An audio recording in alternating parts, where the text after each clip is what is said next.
Bismillahirrahmanirrahim. Ya ayyuhalladzina amanu kutiba alaikumus shiyam kama kutiba alal ladzina min qablikum la'allakum tattaqun.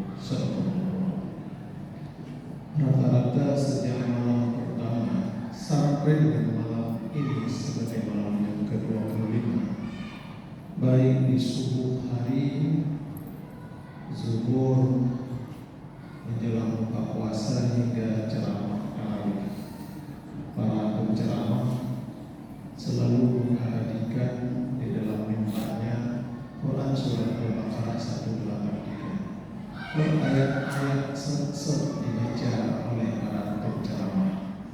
Memang itu satu-satunya handalan ayat yang memerintahkan secara eksplisit, secara tersurat tentang kewajiban puasa dan kompensasi terhadap orang yang berpuasa.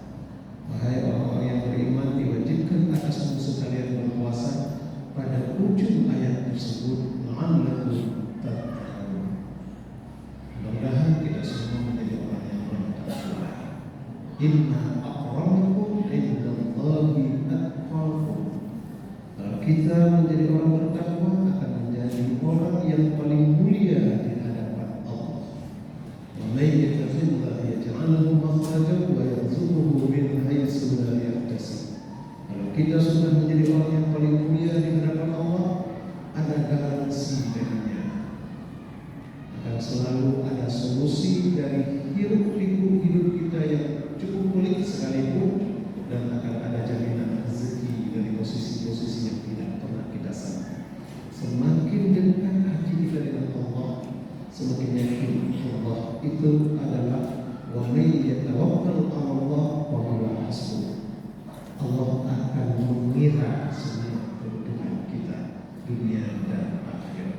Hadirin sekalian, malam ke-25, kira-kira dengan ke-25 ada tidak sesuatu yang kita peroleh?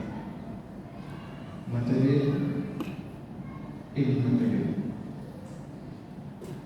Kalau lu amalannya, mentang lagi sholat, pulang tuh dileceh, angin tuh ragapre, ada yang berubah, berarti kita ada yang bermasalah.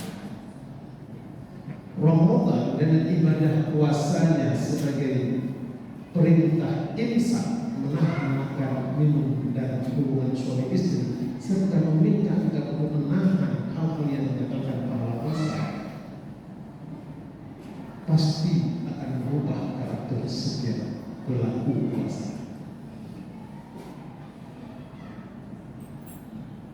Perilaku yang ditempa oleh lapar dan dahaga ini akan mengantarkan kita pada makan yang lebih terhormat.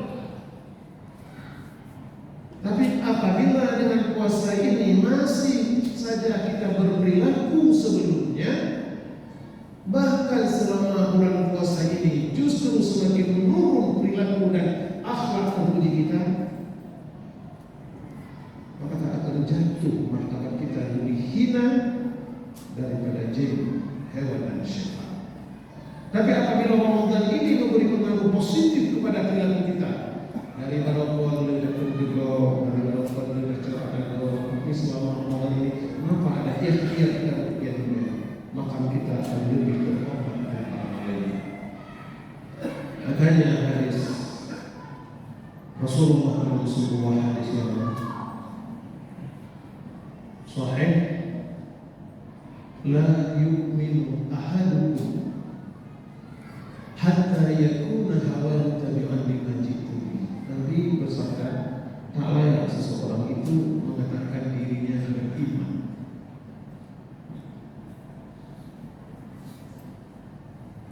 sehingga adalah perilakunya itu sesuai dengan tuntunan yang Allah,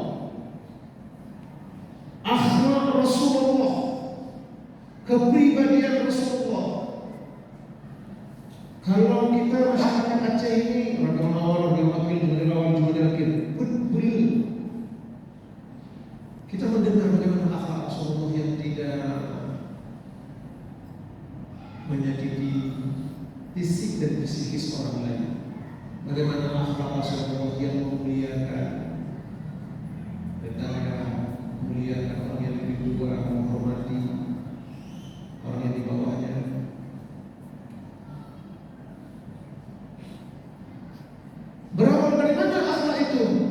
berawal dari hati kita. Ketika melihat orang tidak dalam kebencian, ketika melihat orang tidak dalam amarah, ketika melihat orang tidak dalam curiga. Hadis Bukhari Muslim. Inna fil jasadi mudghah idza salahat salaha jasadu kullu wa idza fasada jasadu kullu ala wa hiya qalb. Hati itu ada dalam setiap organ tubuh manusia. Apabila baik hati itu, baiklah manusia tersebut. Tapi apabila buruk hati, akan buruk perilakunya. Makanya ada bahasa Cek, buruk hati. Artinya buruk hati itu tindakan dia, tutur kata dia, hingga gestur tubuh dia selalu membuat orang tersinggung dan tersakiti. Karena itu jaga, sidang hadirin. 25 Ramadan kita lalui ini, tersisa kalau bukan 5 tinggal 4 hari lagi. Apabila hati tidak mampu kita tempa untuk bersih dan steril dari penyakit iri, dengki, hasut, fitnah, serakah, loba, tamak, yang lain. Dalam sebuah hadis Bukhari yang lain, la tadkhulul malaikatu baitan fihi kalbun wa la tamathil. Tidak masuk malaikat ke dalam sebuah rumah yang apabila di dalam rumah itu ada anjing atau sepatu dan sejenisnya. Hadis Bukhari Muslim ini muttafaqun alaih, disepakati oleh para mufassir. Hadis itu sesuai dengan matannya, sesuai dengan tekstualnya. Tapi Imam Al-Ghazali sebagai sufi besar dalam sejarah Islam menafsirkan la yu'minu, tidak masuk, la tadkhulul malaikatu, tidak masuk malaikat ke dalam sebuah rumah yang apabila dalam rumah itu ada anjing dan sejenisnya. Imam Al-Ghazali menafsirkan tidak masuk kebenaran dan kebajikan ke dalam kalbu setiap insan, tidak akan meninggalkan kesan pahala ke dalam hati setiap ibadah seorang hamba selama di dalam hatinya itu telah bersarang penyakit hati, penyakit serakah, penyakit loba, penyakit iri, penyakit dengki, hasut dan seterusnya. Dan maaf hadirin sekalian, turun angin, putuh talu, turun putro, le malai aja. Baku turun langsung, malai hanali, baku turun hati, tajam ulu binasa. Itu adalah hadis najah yang diucapkan oleh orang tua kita dahulu. Turun angin, belum yang melayang, habis padu anak kulit tanpa ada sisa sehingga payah lempar itu padu melayang-layang ke dalam. Turun angin, putra menuruti keinginan istri. Banyak suami-suami yang ditangkap oleh KPK, ikan dari nombak, skincare, bang, peng, jangan mau kecantikan. Dinam putih baju kulit dilakukan hitam lagi. Kaki pelako dinam berkawin lain. Aneh konle cerita Adam di Kaino. Hasil penelitian beberapa lembaga menunjukkan perempuan paling banyak meninggalkan laki-laki, bukan cerai. Udah dulu. Mana hilang saking kayu dicek muka, aduh dicek lagi, tinggal kuping muka, tidak lagi. Makanya rumah kecantikan yang paling banyak di planet bumi ada di Aceh. Anak-anak jenuh hanali ori. Gak selesai kuliah, kawai tuhan mama, siapa bisa? Tidak ada lagi yang padahal kecantikan itu adalah inner beauty, kecantikan di dalam, kecantikan dari hatinya yang gembira, hatinya yang dekat dengan Tuhannya, hatinya yang paling damai, itu kecantikan. Tapi hari ini dikamuflase semua di rumah kecantikan. Ternyata akhirnya wajah mereka itu lebih tua daripada umurnya. Betul nafsu Malaya. Kita lihat orang Malaya. Sudah kaya, masih merampok, sudah tinggi jabatan, masih korupsi. Menurut nafsu. Menurut nafsu Malaya, menurut hati cukup jaya buruk binasa.